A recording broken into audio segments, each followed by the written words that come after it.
Beneath the weight of silver, an empire believed itself invincible. From the mountains of the New World flowed unimaginable wealth. Rivers of precious metal, destined for Spanish coffers, royal courts, and battlefields across Europe. Ships crossed oceans heavy with treasure. Kings financed wars with glittering confidence. Nobles adorned themselves in the riches of continents they had never seen. It was a fortune so vast, it seemed to promise eternal dominance. But hidden within this prosperity was a quiet catastrophe. Because while silver enriched Spain's crown, it was slowly hollowing out the foundations beneath it. Prices soared, industries weakened, debt multiplied, and rivals adapted faster than the empire that held all the treasure. This is the story of how the greatest silver boom in history helped build Spain's power, and then, piece by piece, helped bring it undone.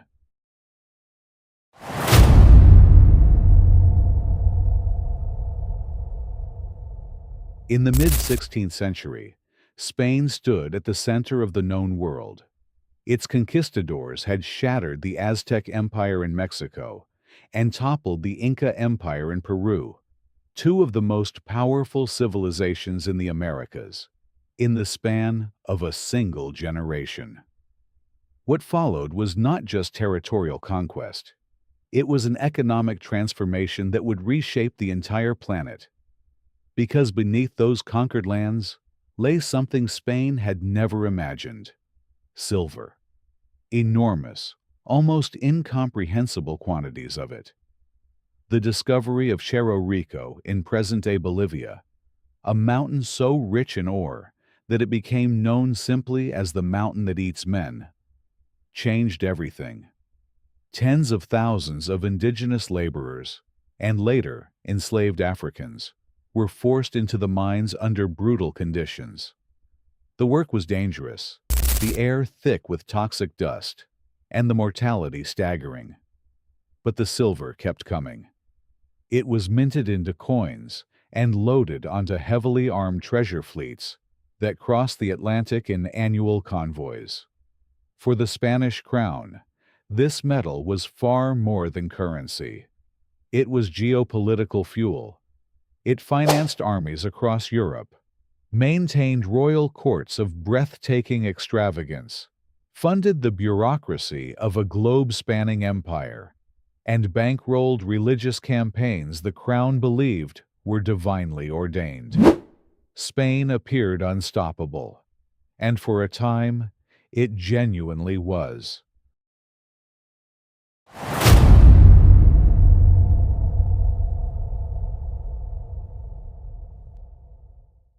As silver poured into Europe, Spain became the undisputed financial center of imperial power.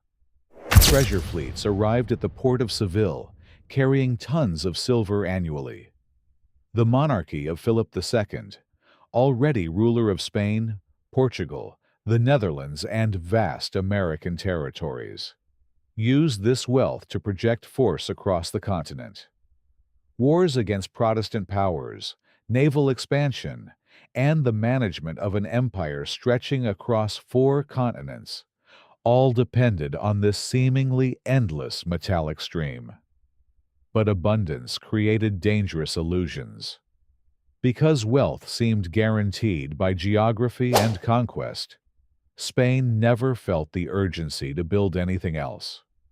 Rather than investing in domestic manufacturing, agricultural productivity, or trade infrastructure, the crown increasingly relied on imports purchased with silver. Why develop your own textile industry when you can simply buy cloth from the Dutch? Why cultivate efficient farming when silver can pay for grain from abroad? Foreign merchants, particularly those from the Dutch Republic, England, and the Italian banking centers of Genoa and Antwerp, benefited enormously from this arrangement. Spain had the money. But money, it turned out, flows toward wherever goods are actually made.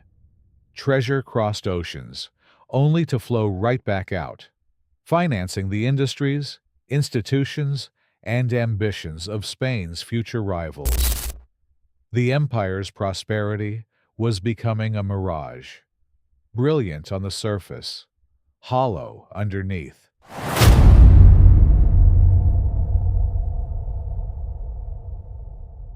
Then came the consequence no one had planned for: inflation. The flood of New World silver dramatically increased Europe's money supply. More coins chasing the same number of goods meant each coin bought less. Historians call this the price revolution, a slow but relentless rise in prices that swept across Spain and the wider continent throughout the 16th and 17th centuries. For ordinary Spaniards, the effect was brutal. Wages rarely kept pace with rising costs. Bread, textiles, and basic necessities became progressively harder to afford. A family that had managed comfortably one generation earlier found itself squeezed by the same abundance that made their king the most powerful ruler in Europe. Meanwhile, inflation made Spanish goods increasingly expensive on international markets. Domestic industries, already neglected in favor of silver dependency, now struggled to compete with cheaper foreign imports. The empire had unintentionally turned precious metal into a destabilizing force. Silver, once viewed as pure prosperity, was quietly eroding the purchasing power and productive capacity of the very society it was supposed to enrich. There is a term economists use for this phenomenon: the resource curse. The idea that an abundance of natural wealth can actively undermine economic development, discourage diversification, and create long-term fragility beneath short-term prosperity. Spain, without the language to name it, lived it in real time.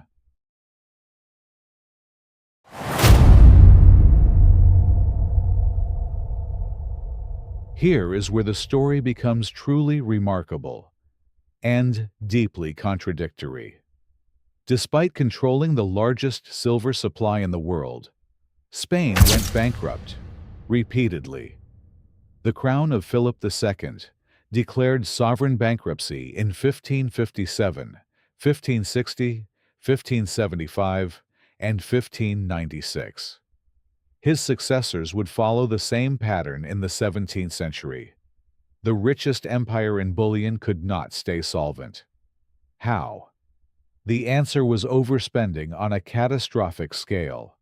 Continuous warfare drained royal finances faster than treasure fleets could replenish them. The attempt to suppress the Dutch revolt, a conflict that dragged on for 80 years, cost fortunes. The Spanish Armada against England in 1588, a military gamble of enormous ambition, ended in disaster and enormous expense. Maintaining garrisons, fleets, and administrators across 4 continents required constant, relentless expenditure. To bridge the gap, Spain borrowed. It borrowed heavily from powerful banking families, primarily the Genoese, using future silver shipments as collateral. The arrangement seemed logical at first. Silver was coming. It would repay everything. But it created a trap. Silver no longer simply funded empire. It serviced debt. The moment treasure fleets were delayed by Atlantic storms, intercepted by pirates, or disrupted by enemy navies, the monarchy faced immediate fiscal crisis. Creditors grew nervous. Interest rates climbed.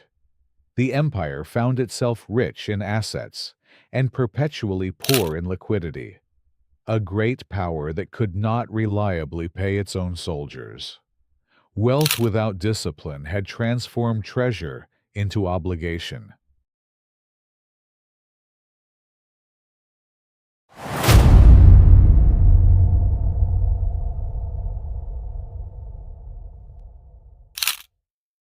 By the early 17th century, the consequences could no longer be hidden. Spain remained symbolically dominant. Its culture flourished. This was the age of Cervantes, Velázquez, and El Greco. Its armies still commanded respect. But beneath the surface, the economic foundations were crumbling, and the rivals who had once trembled at Spanish power were now building something Spain had never bothered to construct. The Dutch Republic, fighting for its own independence against Spain, was simultaneously creating the world's first modern financial system. Stock exchanges, central banking, joint stock companies that could pool capital across thousands of investors, insurance markets that distributed risk, a merchant fleet that would eventually dominate global trade. England was developing along similar lines, building commercial institutions, protecting domestic industry, expanding naval power methodically rather than episodically. Spain, meanwhile, remained dangerously anchored to colonial extraction. When silver production from the Americas began to slow in the mid-17th century, there was nothing to replace it. No diversified economy, no robust manufacturing base, no financial architecture capable of generating wealth from within. The empire did not collapse suddenly. Empires rarely do.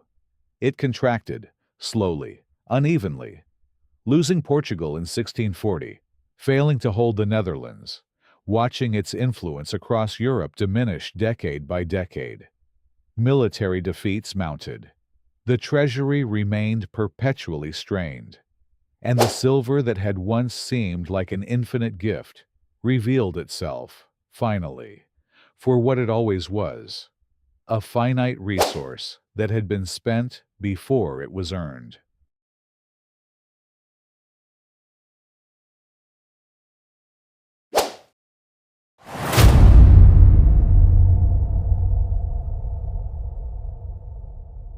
Spain's story is not simply a tale of greed or mismanagement, though there was plenty of both.